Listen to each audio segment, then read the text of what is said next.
هذا تيك توكر لبناني والاسم ديالو جورج مبيض، وكتعتبر واحد من اكبر الداعمين في اللايفات، بحيث انه كيدخل عندك اللايف وكيرسل لك الفلوس ومن بعد كيعرض عليك تجي لعندو للصالون ديالو. ولكن المشكله الكبيره هي ان اغلبيه الناس اللي كيمشيو عندهم مراهقين.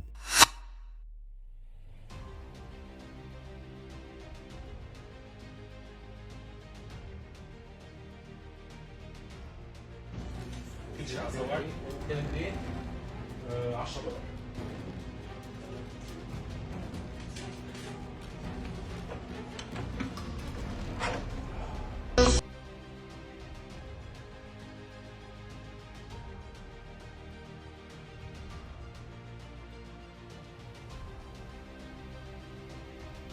ومن بعد أشهر من المتابعة والرصد من قبل مكتب الجرائم الإلكترونية، لقاو بلي أنهم عصابة بالغة الخطورة يترأسها جورج مبيض، وهاد العصابة كتستهدف فقط القاصرين، ولكن ما غاديش يتمكنوا من التوقيف ديالهم لأنه القانون كيقول خاص تكون إبلاغات أو شكايات أو شهود تدير العصابة بالجرم المشهود.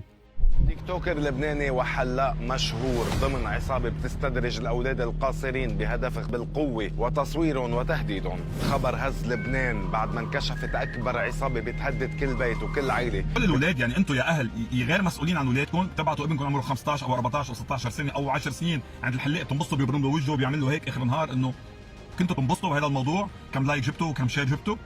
فإذا في مسؤولية أنتم عليكم على الأهل كأهل. ثاني شيء والاخطر من هذا كله انه كيف بيتم الاتصال، يعني هلا عم بيتصلوا مع الولد، فاذا الولد معه تليفون والاهل مش سالانين عنه. ولكن الاهل ديالهم كانوا خايفين يبلغوا عليهم بسبب الخوف من العصابه والخوف من الفضيحه. ولكن ناض واحد المحامي قدم شكايه ضد جورج مبيض، ومن بعد تحرك مكتب الجرائم المعلوماتيه بالتعاون مع جمعيه الاحداث، وبداو كيقلبوا على الاطفال اللي تعرضوا للاعتداء وبانوا في الفيديوهات، وقدروا يقنعوا 8 ديال العائلات باش يرفعوا دعوى قضائيه على جورج مبيض، ومن بعد تم التوقيف ديالو مع 6 ديال الناس اخرين معاه، جوج من لبنان وجوج من سوريا وجوج من جنسيه تركيه، وقالوا بلي العدد مرشح للارتفاع في ظل تزايد شكاوي الضحايا.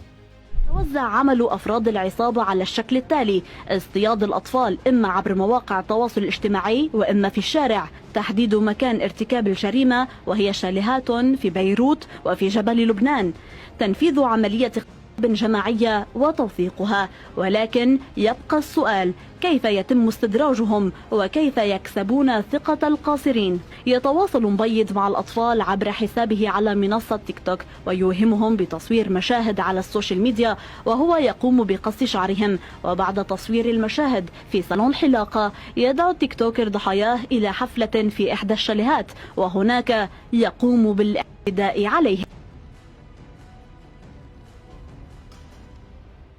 وفي الاخير شاركونا الاراء ديالكم وما تنساش تخلي لايك واشتراك في القناه، وشكرا على المشاهده.